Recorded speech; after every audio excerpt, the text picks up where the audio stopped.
My name is Juan Vina, and I'm with Group 7, including Hugo Hernandez, Stephanie Dexter, Michael Hansen, Christopher Hernandez, and Brett Pontius.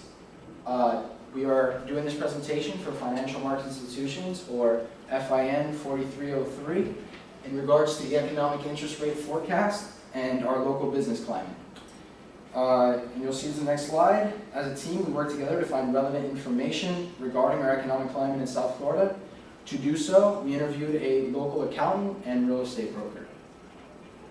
Our first interview was with Hector Ramos, the local accountant. He has worked as an accountant for over 20 years. He currently works at H&R Block, and he has had a lot of experience helping local business people, businesses, households, and other professionals with their taxes and other things. Through working in this area, he has gained a lot of knowledge about the South Florida economy, and he had some really good answers for us. So our first question for Mr. Ramos was what his take on our current economic climate was. And he believes we're in a cycle of the climate right now. We're probably in the recovery part of the cycle.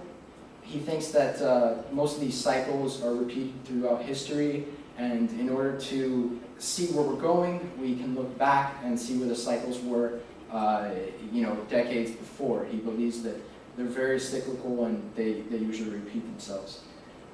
He feels confident about the economic climate getting through our past crash that we just went through. When we asked Mr. Ramos how he believed the housing market was affecting our economic climate, he said that it had left the climate in a recovering state due to the crash in 2008. He claims it will get back to normal levels. However, it won't be like it was during the boom for a very long time. Our last question was if the market stabilizing had any effect on interest rates. He believes that the interest rates will remain low due to the state of recovery that we're in, and they will pick up as the economy fixes itself. Our second interview was done with Anthony Askowitz. He is a broker for Remax Advanced Realty. He has had over 25 years of experience in real estate, and he's been working in real estate since he was 22 years old. Due to working in this area for so long, he's become very familiar with South Florida and the housing market, and he had some great insight on our overall market thanks to this experience.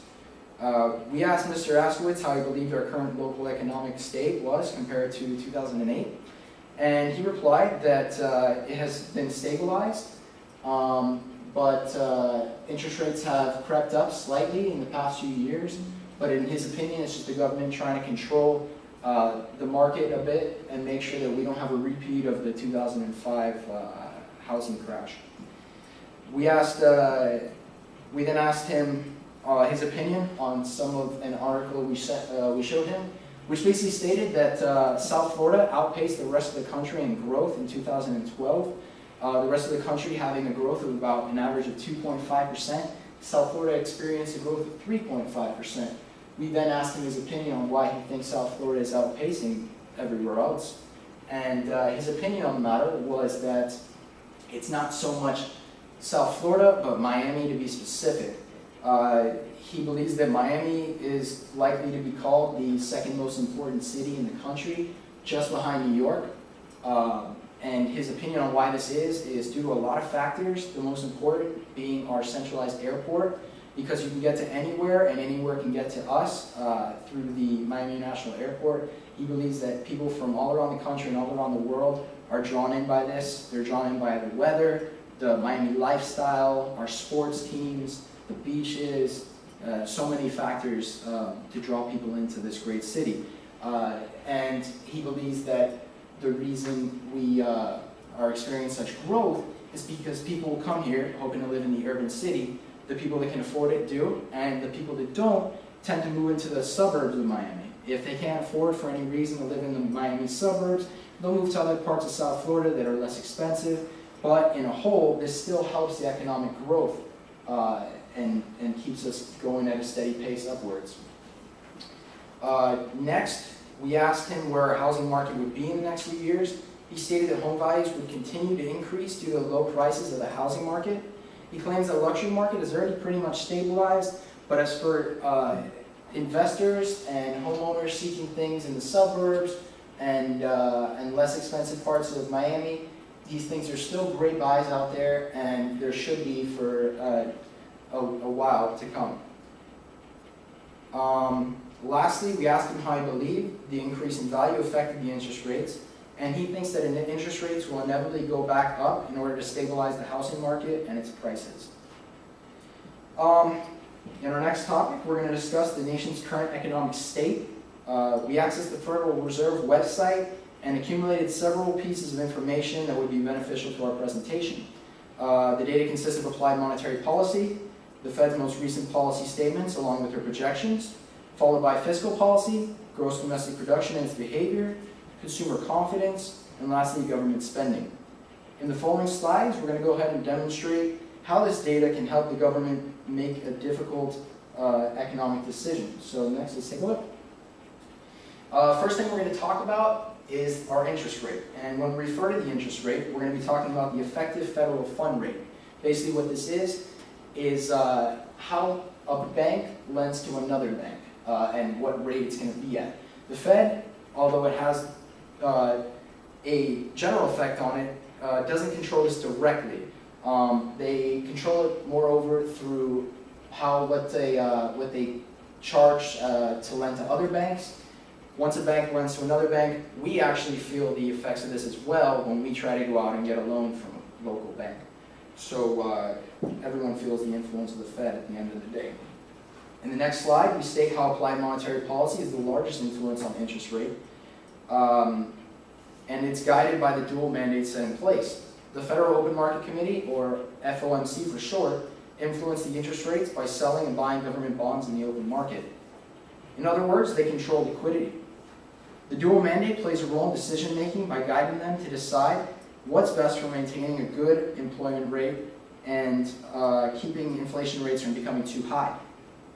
In our next slide, we'll continue to the applied monetary policy by showing that unemployment rate is targeted to be below 6.5%. Unfortunately, we're at about 10% right now, but the Fed is still aiming at that 6.5%, and in order to take steps towards that, they're having different programs such as asset buying programs and fixing their interest rate policies. The interest rate policies being that they want to target interest rates to be below 0.25% for the next few years. They also targeted inflation rates to be below 2%, which actually was 2.5%, and we have obtained this by actually being at 2% over the past year and a half. In the next slide, we discuss the Fed statement released on October 30th, 2013 by the Board of Governors of the Federal Reserve System. It stated a few things. Firstly, how the economy has increased at a moderate pace. It indicated labor and market conditions have shown further improvement. Household spending and businesses with fixed investing have improved. The recovery of the housing sector has slowed, but we're still on pace to keep going up. So it's not like we're experiencing any decline, which is still good news. The fiscal policy is restraining economic growth, is a comment they would like to address. Apart from fluctuations due to the change in energy prices, inflation has been running at the committee's, actually below the committee's targeted goal of 2.5%, and in the long run, they expect it to stay at stable rates. Next, we're going to talk about the key indicators of the Fed's near-term policy. They talk about how the committee is going to go ahead and closely monitor incoming information on the economic and financial development in coming months, and they're going to continue its purchases on treasuries and agency mortgage-backed securities until the labor market improves significantly and drops below, and we see the unemployment rate drop below 6.5%.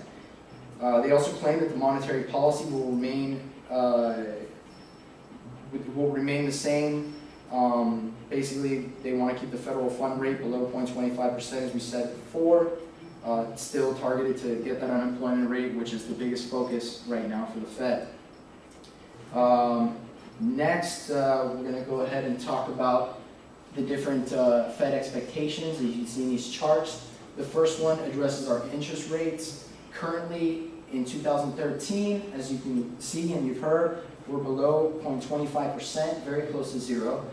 In the coming years, the Fed is targeted around 2015 to be at around 1%. Some expect it to be as high as 3%, but that's not very many. In 2016, though, we're going to see almost most likely a 2% interest rate target.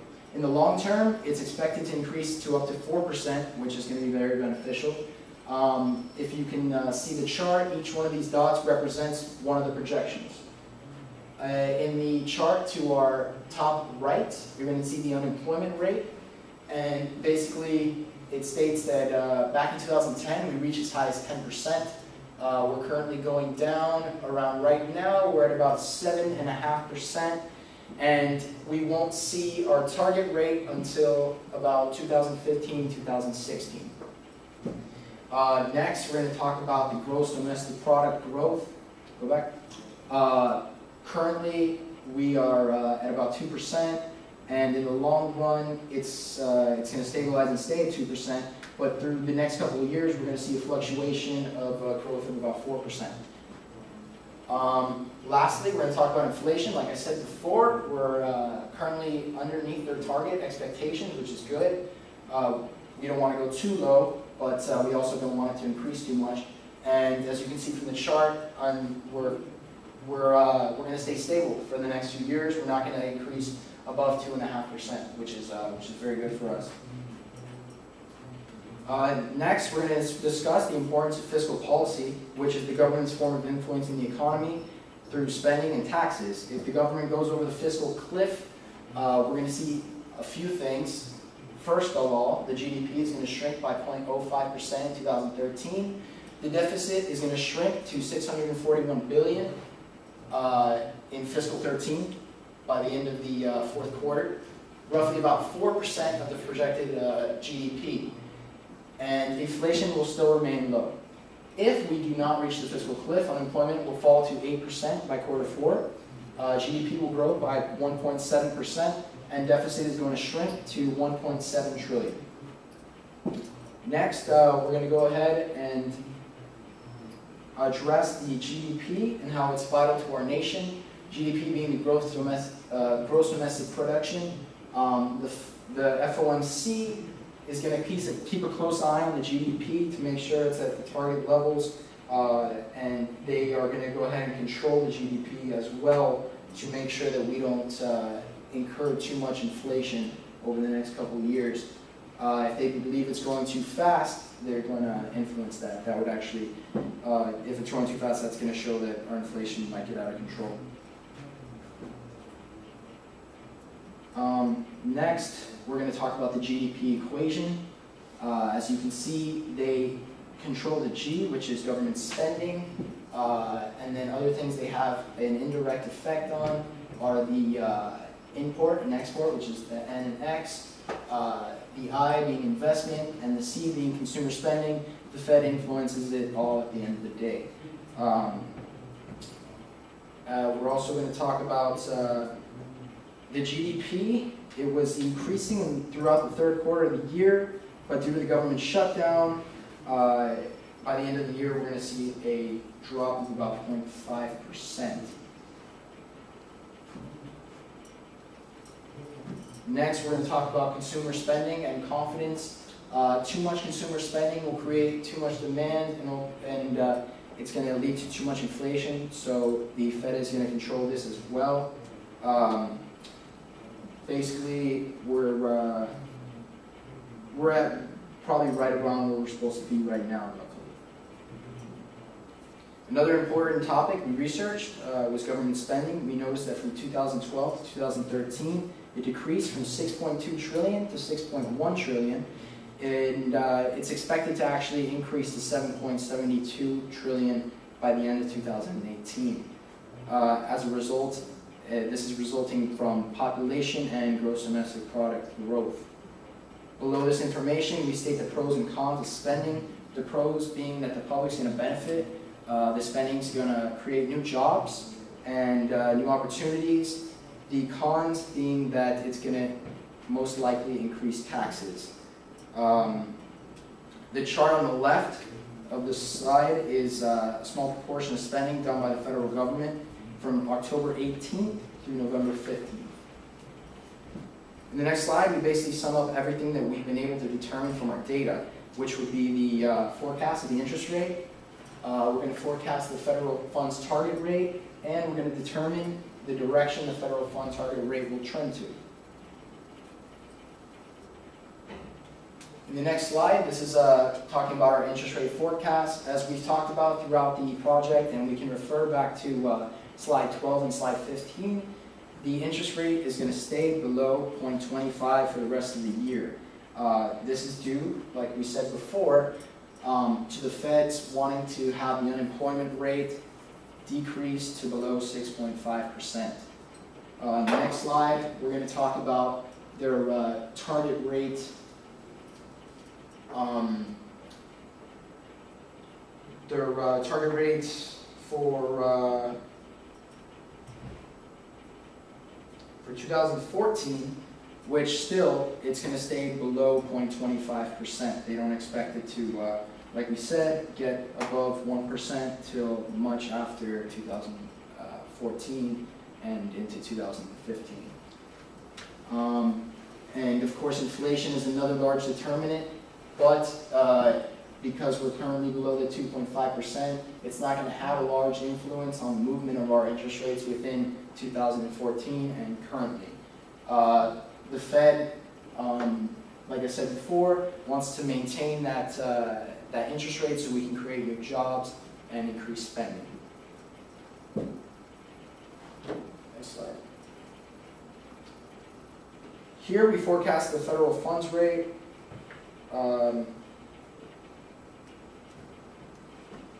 Which we already said, like once again, it's going to be below 0.25% for the next couple of years. This is just another slide addressing it. We're not, like we said before, we did all the research and the data concludes it's going to stay below this for a while. Next is the references that we used. As you can see, we have Hector Ramos up there, the accountant, Anthony Askowitz for the real estate. We got the Federal Reserve information from their website. Also, we used USA Today and the Board of Governors at the Federal Reserve System for some other data. Once again, my name is Juan Vina. I worked with my group to give you this presentation. I hope you enjoyed. And this was, once again, for Financial Markets and Institutions, FIN 4303. Thank you very much.